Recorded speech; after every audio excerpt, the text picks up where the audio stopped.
চলো তোমাদের সাথে আজকে একটি নতুন সুস্বাদু রেসিপি শেয়ার করি। তো আজকে আমি গরুর মাংস দিয়ে কচু দিয়ে রান্না করব।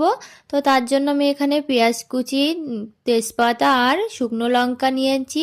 নিয়ে একটু হালকা হালকা ভাজা করে নিয়ে আমি লবণ, হলুদ আর লঙ্কার গুঁড়ো দিয়ে দিয়েছি। দিয়ে এখানে আমি সামান্য পরিমাণ পানি দিয়ে মশলাটা কষিয়ে নিয়েছি। এই পর্যায়ে এবার আমি এখানে দিয়ে দিয়েছি মাংসটা কিন্তু কিছুক্ষণ কষিয়ে নেব।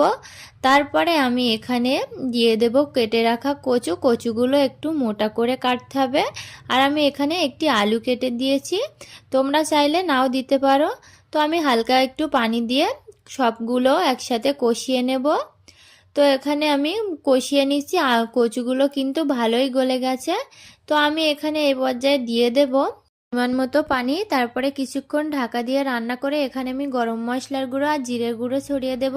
তো আমাদের কচু আর গোশ কিন্তু রেডি হয়ে গিয়েছে।